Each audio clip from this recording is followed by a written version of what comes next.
Hello, beer supers, and welcome to another beer review with me, Peter the Master of Hoppers, today joined by me, Mr. Just Michael. Yes, and we're drinking some Trillium beer. It's been a while since we did a Trillium beer that was not an IPA, and prior to the one IPA reviewed in recent times, it's been a long time since we tried Trillium. Yeah. But Trillium is one of those brews. I have a glass, I have a sweatshirt. Like, I've been to the brewery, I've been to all their locations they had around 2018.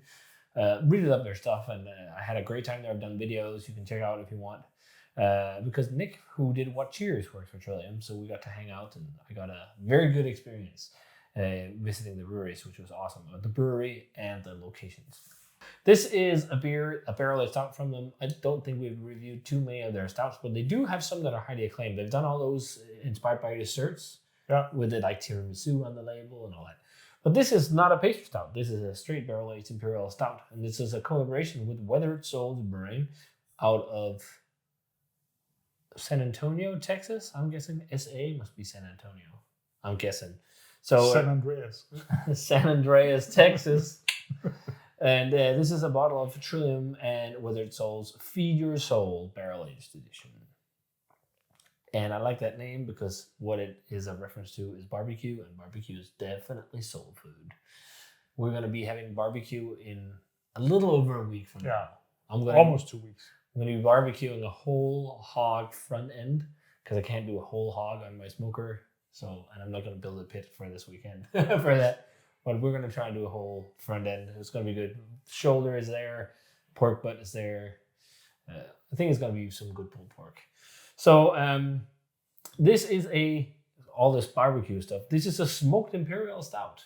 So this is a big, rich Imperial stout layered with many different specialty malts. Mm-hmm. How many? They just said many. Also doesn't matter. But layered with different specialty malts. And then home smoked barley malt. So their own primitive smoker, they said, I wonder if it's the one on the label, they put in a lot of malt. And they've done like smoking of their own malts, that they've smoked barley malt that they smoked over maple wood and oak wood, which is fucking cool. Like, I'd love to do something like that myself. But first step is doing a big smoked Imperial stout. A variety of specialty malts. Yeah, so a big blend. And then they took that and aged it in bourbon barrels, right? They aged it in? I think it was bourbon. Yeah. Bourbon. So here on their own website, after 16 months of rest in bourbon oak, we've got the 22 barrel-aged version of Feed Your Soul. So this is from 2022. So it's 2 years old. Yeah. That's really interesting. The beer god, Peter, is just asking the sun to shine. The beer god. The mushroom beer. The master. The god of beers. The god of beers. I obey my command. I know everything. Your opinions don't matter. Den meget sug ud. Yeah, very angry God. Hello, I'm God. No, God hates humanity. Look at all the stuff. Yeah. So let's get back to the beer. So this was bourbon barrel aged. Yeah. 16 months. Did I say that? No, 16 months in barrels. 22 was the release. We got it now in Europe. So interesting. Something from their cellar, I guess. I'm hoping the smoke is still going to be okay. I still hope there's some kind of smoke in it, so else I'll drain this. Yeah. If it's a good barrel aged stout, fuck that if there's no smoke in it. But it looks nice in the glass. It looks quite rich. Yeah. Got a nice tan head. This was released in Europe. I got this on Beer Republic. That's where I bought it. And I only bought it because I saw it had smoked malt. That was the main reason. I fuck the untapped rating. It's smoked. It looks. It's right on untapped. It's okay. Yeah. Okay. So it looks very nice in the glass. It nice does. And rich tan head. Let's see all the aroma.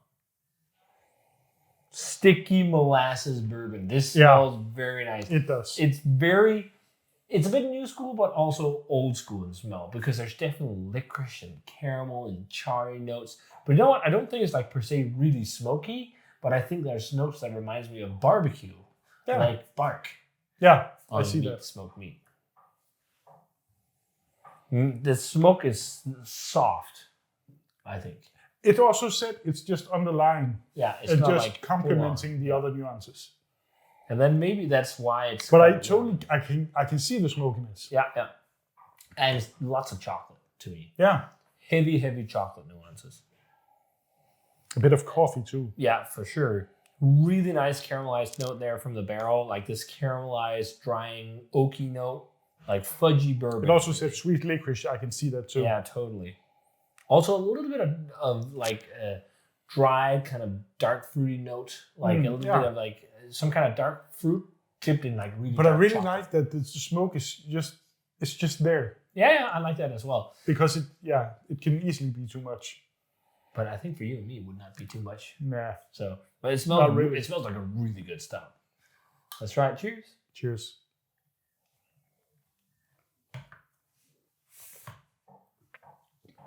Higher carbonation than I expected. Not so thick as I imagined. No, it looked richer pulling out. It's still rich. It is. It's really. Also, It's a bitter dark. Salty. Yeah, very savory, umami rich. Yeah. Savory, salt licorice. Yeah.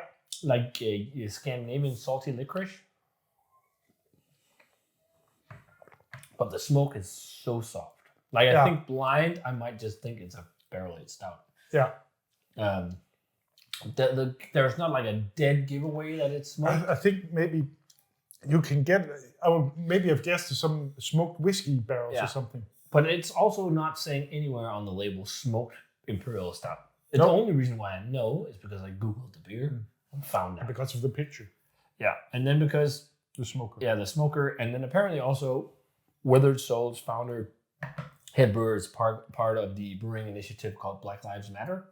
And that's why they got to work together. And then apparently he had a love of barbecue, and so they did a Trillium. That's why they wanted to do something kind of barbecue inspired. They're in Texas, so it makes sense that they're loving barbecue because that's like the capital of barbecue. So there is, like, I think the biggest thing, it reminds me of barbecue bark. Yeah. Like this spicy, it's really intense.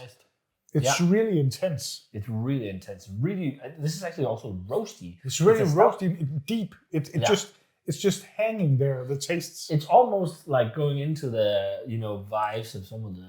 We talked about this brewery earlier today, Hop and Frog barrel aged beer. Yeah. Like I can see that. Not Boris, but Taurus, Doris, that kind of stuff. Like hard. It has more umami. This one. Yeah, I think so. More deep, salty umami flavors. Yeah. But I also definitely sense the oats. There's a breath of like fluffy maltiness to it, like almost like sweetness. Not like you could have fooled me if you said this was a very spicy rye barrel. Mm-hmm. There's definitely some spiciness too. Yeah, and I think that comes from maybe. I mean, maple wood will not give a lot of spice and oak either in terms of. But wouldn't you agree? Yeah, there's a lot of sharpness like that but I think it's just like hard roasted malt. Yeah, it's just I would imagine be softer after 2 years. Yeah, it's really very intense. It must have been very sharp when it was fresh then. Yeah. But when you think of like rye barrels, they also produce that sharpness, that edge, that spice. So I totally get why you're thinking a bit of rye, although it's bourbon barrel aged. But I think that's due to the base recipe. It's like it's a little bit old school American meets new school because it's richer and more thick than like some old school barrel aged stouts. But not totally thick. No, but you can feel it on your lips. But it's also not like it's not lacking mouthfeel. No, it's just medium. Mm-hmm. Which is funny to say because give this beer to us like 5 years ago, we would have said this is thick. It's a bit oily. Yeah, it's definitely got some oiliness to it. Lots of that salty licorice. To me.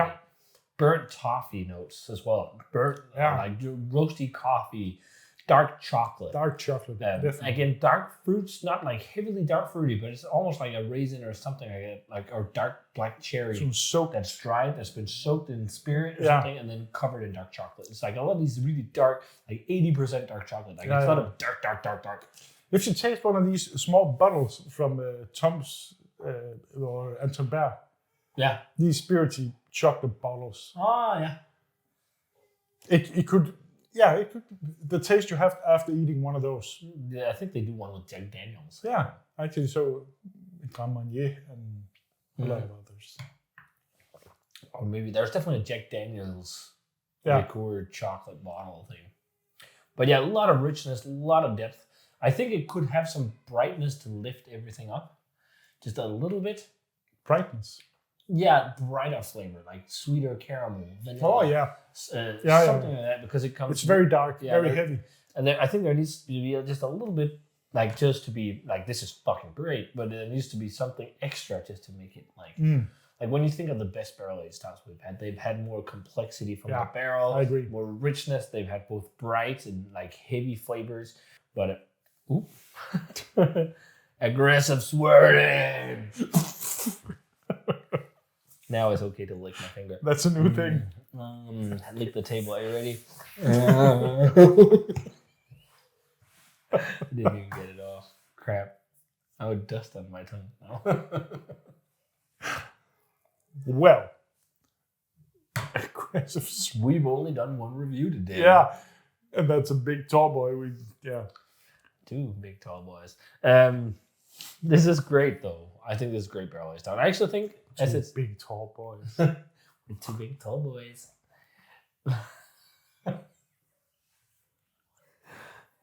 We are big and tall. We're not that big, but we're definitely tall. We're tall.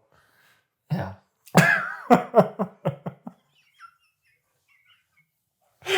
I don't know if we're big.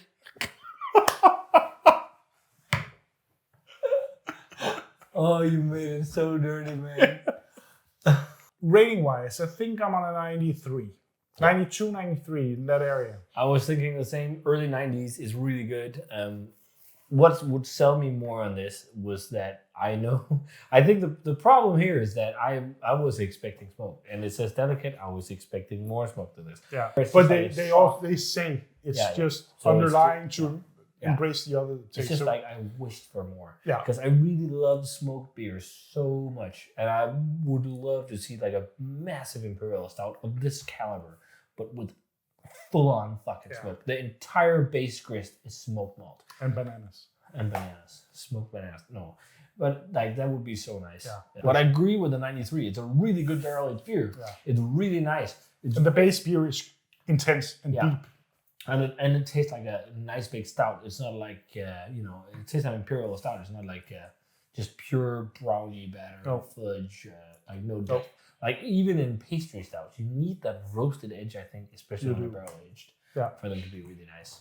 So I agree with the 93. So yeah, if you guys had a chance to try Trillium and Weathered Souls, Feed Your Soul, barrel aged Imperial Stout with house smoked malt.